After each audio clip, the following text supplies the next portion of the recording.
جئنا إلى الدنيا كي ندعو إلى الله لننشر الخير في الكون الذي حارى ونرسل العطر من روض الهدى الزاهي ويشرق السلم أنوارا وأنوارا.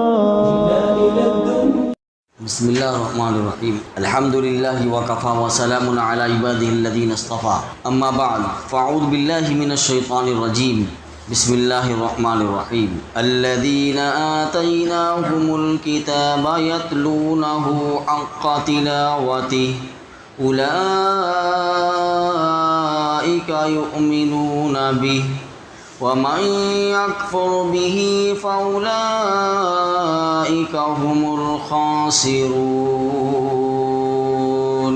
یہ سورہ بقرہ کی آیت نمبر 121 ہے. اللہ رب العزت ارشاد فرماتے ہیں، اور جن لوگوں کو ہم نے کتاب دی ہے جبکہ وہ اس کی تلاوت اس طرح کرتے ہوں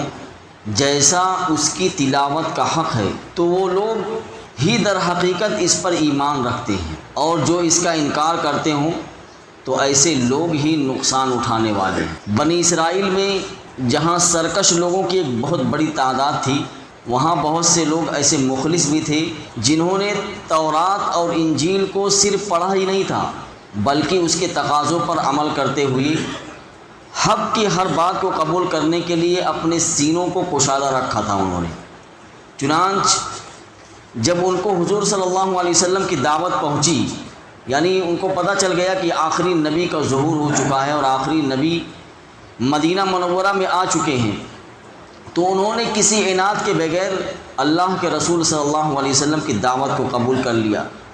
اس آیت میں ان حضرات کی تعریف کی گئی ہے اور یہ سبق دیا گیا ہے کہ کسی آسمانی کتاب کی تلاوت کا حق یہ ہے کہ اس کے تمام احکام کو دل سے مان کر اس کی تعمیل کی جائے. در حقیقت تورات پر ایمان رکھنے والے وہی ہیں جو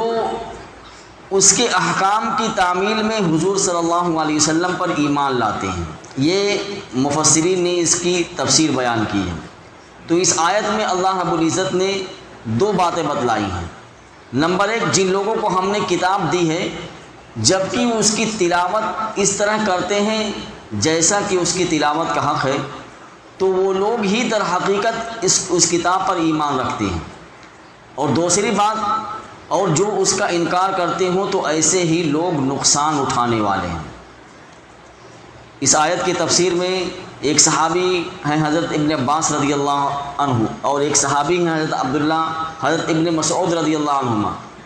اس آیت کا مطلب بیان فرماتے ہیں کہ اللہ کی کتاب میں جن چیزوں کو حلال قرار دیا گیا ہے ان کو اختیار کیا جائے، اور جن چیزوں کو حرام قرار دیا گیا ہے ان سے بچا جائے. اور قرآن مجید کو فرماتے ہیں کہ اس طرح پڑھا جائے جیسا کہ اللہ تعالیٰ نے اس کو نازل فرمایا، کہ اس کے کلمات میں یعنی کوئی تحریف نہ ہو اور نہ اس کے معانی اور مطالب میں کوئی تبدیلی ہو. حضرت عمر رضی اللہ عنہ یہ اس آیت کی تفسیر میں انہوں نے فرمایا کہ ان آیت میں ان لوگوں کا ذکر ہے، یعنی جو آیت ابھی تلاوت کی گئی ہے، فرماتے ہیں کہ اس آیت میں ان لوگوں کا ذکر ہے، یا وہ کہتے ہیں کہ بھلائی کے ساتھ ان کا ذکر ہے، ذکر خیر جس کو کہتے ہیں. تو اس آیت میں ان لوگوں کا ذکر خیر ہے جو تلاوت کرتے وقت کسی رحمت والی آیت پر جب پہنچتے ہیں تو اللہ تعالیٰ سے رحمت کا سوال کرتے ہیں. لیکن یہ ان لوگوں کے لیے ہے جو عربی زبان کو جانتے ہیں. جو عربی زبان کو نہیں جانتا وہ اس کے مطلب بھی نہیں سمجھ سکتا ہو. تو جو لوگ قرآن کو سمجھتے ہیں، اس کے مطلب کو سمجھتے ہیں، تو جب وہ رحمت والی آیت پر پہنچتے ہیں تو اللہ تعالیٰ سے اس کی رحمت کا سوال کرتے ہیں، اور جب کسی عذاب والی آیت پر پہنچتے ہیں تو اس سے پناہ مانگ. تو حق تلاوت میں قرآن کو تجوید کے ساتھ پڑھنا، ترتیل کے ساتھ پڑھنا یہ بھی شامل ہے. یعنی امت کا آج ایک بہت بڑا طبقہ بھی یہ کہہ لیجئے کہ تلاوت تو بہت کرتا ہے مگر حق تلاوت ادا نہیں کرتا ہے. قرآن مجید پڑھتا ہے لیکن تجوید اور ترتیل کا کوئی پاس و لحاظ نہیں ہوتا، بس ایسے ہی پڑھتا چلا جاتا ہے. اللہ تعالیٰ نے رسول اللہ صلی اللہ علیہ وسلم کو یعنی تلاوت کا حکم بھی دیا ہے، یعنی قرآن کریم کو قرآن کریم کی تلاوت کی جائے، اور تلاوت کے ساتھ جو ہے اس کا جو ادب ہے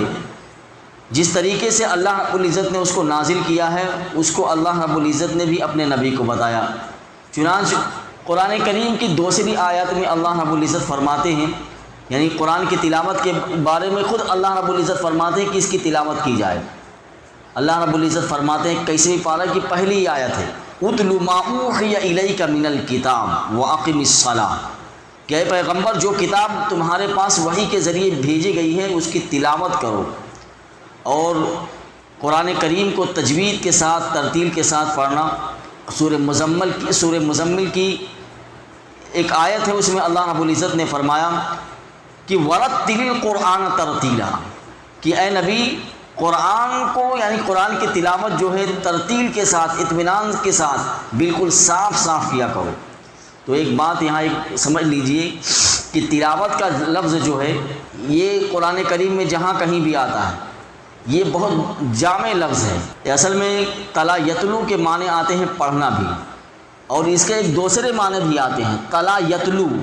اس کے معنی آتے ہیں کسی کے پیچھے پیچھے چلنا، یعنی فالو کرنا جس کو کہتے ہیں انگلش زبان میں۔ تو سورہ شمس کی پہلی آیت اللہ رب العزت فرماتے ہیں، دیکھیے میں نے کہا نا کہ اس کے دو معنی ہیں، ایک معنی ہے کہ تلاوت کرنا اور ایک معنی ہے تلا یتلو کا کہ کسی کے پیچھے پیچھے چلنا۔ اللہ رب العزت نے سورہ شمس کی آیت میں فرمایا والشمس وضحاها والقمر اذا تلاها، یعنی اللہ رب العزت قسم کھا رہے ہیں کہ قسم ہے سورج کی اور اس کی دھوپ کی، اور والقمر اذا تلاها، اور قسم ہے چاند کی جب وہ اس کے پیچھے آتا ہے۔ دیکھیے پیچھے تلا مانے پیچھے پیچھے آنا، یعنی جب کوئی کتاب پڑھتے ہیں تو اس کا مطلب یہ ہوتا ہے کہ ہم جو اس کا متن ہے جو لکھا ہوا ہے جس کو آپ انگلش میں کہتے ہیں ٹیکسٹ، تو اس کے پیچھے پیچھے چل رہے ہوتے ہیں۔ چنانچہ بعض لوگ جو زیادہ ماہر نہیں ہوتے قرآن کریم کے پڑھنے کے یا کتاب کے پڑھنے کے ماہر نہیں ہوتے تو کتاب پڑھتے ہوئے اپنی انگلیاں جو ہے اس کے اوپر رکھے رہتے ہیں تاکہ یعنی نگاہ ادھر ادھر نہ جائے۔ اگر نگاہ ادھر ادھر چلی بھی جائے تو میری انگلی جہاں ہے تو پتہ چلے کہ میں ادھر ہی سے پڑھ رہا تھا۔ تو جو لوگ زیادہ ماہر نہیں ہوتے ہیں کتاب پڑھتے ہوئے اپنی انگلی جو ہے ساتھ ساتھ چلاتے ہیں تاکہ نگاہ ادھر سے ادھر نہ ہو جائے، یعنی ایک سطر سے دوسری سطر پر نہ پہنچ جائیں۔ تو اللہ تعالیٰ کی طرف سے نازل کردہ کتاب کی تلاوت کا اصل حق یہ ہے کہ اس کی تلاوت بھی کی جائے اور اس کو یعنی اس کی اتباع بھی کی جائے، اس کو فالو بھی کیا جائے، یعنی اسے یہ کہہ لیجئے کہ اپنا امام بنائیں کتاب کو، قرآن کریم کو اپنا امام بنائیں، اس کے پیچھے پیچھے چلیں اور اس کی اتباع کریں، اس کی پیروی کریں۔ یہی وجہ ہے کہ جب قرآن ختم ہوتا ہے تو قرآن ختم ہونے کے بعد ایک سورت ایک دعا لکھی ہوئی ہے قرآن کے ختم قرآن کے، اس میں ایک جملہ ہے، ذرا آپ اس کو غور سے پڑھیں گے تو پتہ چلے گا، اس کا ترجمہ سنیں گے تو پتہ چلے گا کہ ہم کیا دعا کرتے ہیں قرآن کے ختم ہونے کے بعد۔ دیکھیے قرآن ختم ہونے کے بعد ایک دعا وہاں لکھی ہوئی ہے، اس میں ایک جملہ ہے، اس میں ہے وَجَعَلْهُ لِي إِمَامًا وَهُدًى وَرَحْمَةً، کہ اے اللہ اس قرآن کو میرے لیے امام اور روشنی اور ہدایت اور رحمت بنا دے۔ تو اللہ تعالیٰ قرآن کو ہمارا امام اسی وقت بنائے گا جب ہم فیصلہ کر لیں کہ ہم اس کتاب کے پیچھے پیچھے چلیں گے، یعنی اس کی اتباع کریں گے۔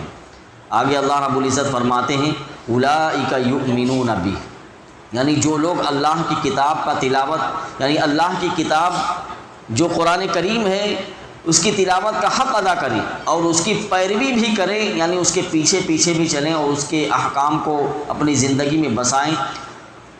اور جو لوگ نہ تو تلاوت کا حق ادا کریں اور نہ کتاب کی پیروی کریں، یعنی نہ تو قرآن کریم کبھی کھول کر دیکھتے ہیں اور نہ قرآن کے احکام کو مانتے ہیں، لیکن وہ دعویٰ کرتے ہیں کہ ہمارا ایمان جو ہے اس کتاب پر ہے، تو اللہ رب العزت کہتے ہیں کہ یہ دعویٰ جھوٹا ہے،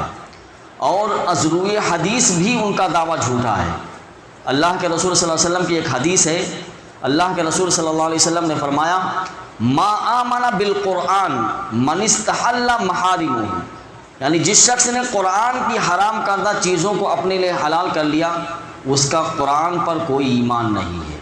ما آمن بالقرآن من استحل محارمہ، یعنی اس شخص کا کوئی ایمان نہیں ہے قرآن پر جس نے قرآن کی حلال کردہ یعنی حرام کردہ چیز کو اپنے لیے حلال کر لیا ہو۔ تو حق تعالیٰ شانہ سے دعا فرمائیں کہ حق تعالیٰ شانہ ہم کو اپنی کتاب یعنی قرآن کریم پر حقیقی اور سچا ایمان نصیب فرمائے اور اس کے احکام کا اتباع، کامل اتباع بلکہ کہہ لیجئے، اس کے احکام کا کامل اتباع ہم سب کو نصیب فرمائیں، اور ہم دین کے مقابلے میں دنیا کے زیادہ طلبگار نہ بنیں۔ اللہ رب العزت اس قرآن کو ہماری زندگی میں اور اس کے احکام کو ہماری زندگی میں نافذ کرنے کی ہم سب کو توفیق عطا فرمائے۔